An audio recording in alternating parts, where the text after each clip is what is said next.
राजकुमार राउत ने संसद में आदिवासी समुदाय के हितों के लिए कई बड़े मुद्दे उठाए हैं।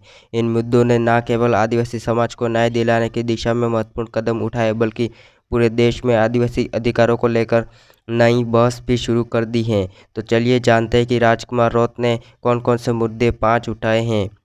बड़े मुद्दे के बारे में सबसे पहले बात करते हैं वन अधिकार कानून। राजकुमार राउत ने वन अधिकार कानून का सशक्त पालन करने की आवश्यकता को संसद में प्रमुखता से उठाया है।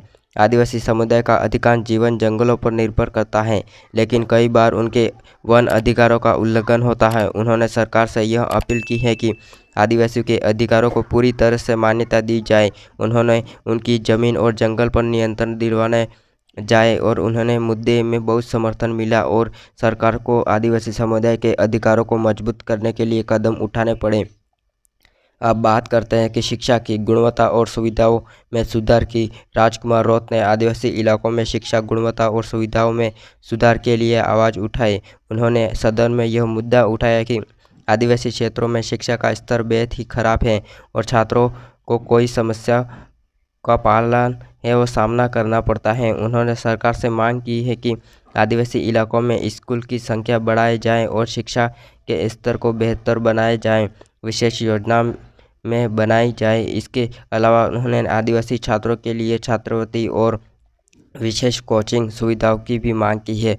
अब बात करते हैं स्वास्थ्य सुविधाओं की गुणवत्ता की। राजकुमार राउत ने आदिवासी क्षेत्रों में स्वास्थ्य सेवाओं की खराब स्थिति को लेकर सरकार से सशक्त कदम उठाने की भी अपील की है। उन्होंने संसद में यह मुद्दा उठाया कि आदिवासी इलाकों में प्राथमिक स्वास्थ्य केंद्रों की स्थिति बेहद खराब है और उन्होंने तय किया कि जगहों पर डॉक्टरों की कमी है। उन्होंने सरकार से आदिवासी इलाकों में डॉक्टरों की नियुक्ति, अस्पतालों में दवाइयों की उपलब्धता और स्वास्थ्य सेवाओं में सुधार करने की भी मांग की है। इसके साथ ही उन्होंने कई सांसदों ने उनका समर्थन भी किया। अब बात करते हैं रोजगार के अवसर की। तो कमी की है आदिवासी इलाकों में रोजगार में कमी है। आदिवासी युवाओं के लिए रोजगार एक बड़ा मुद्दा रहा है। राजकुमार राउत ने इस मुद्दे को उठाते हुए सरकार से आदिवासी क्षेत्रों में रोजगार के अवसर बढ़ाने की मांग की है। उन्होंने कहा कि आदिवासी युवाओं को रोजगार देने के लिए सरकार को विशेष योजनाओं का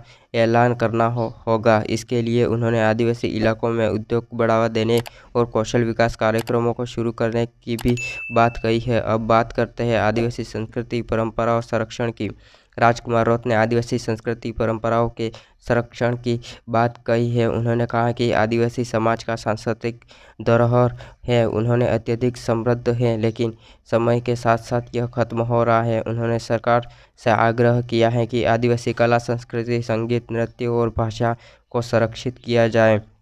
आदिवासी समाज के सदस्यों को अपनी संस्कृति को आगे बढ़ाने के लिए प्रोत्साहित किया जाए। राजकुमार राउत ने संसद में आदिवासी समाज के लिए जो मुद्दे उठाए, उन्होंने न केवल आदिवासी समुदाय को जीवन स्तर को सुधारने की दिशा में महत्वपूर्ण कदम उठाए, बल्कि यह मुद्दे देश में भर आदिवासी अधिकारों के प्रति जागरूकता फैलाने में भी मदद करते हैं।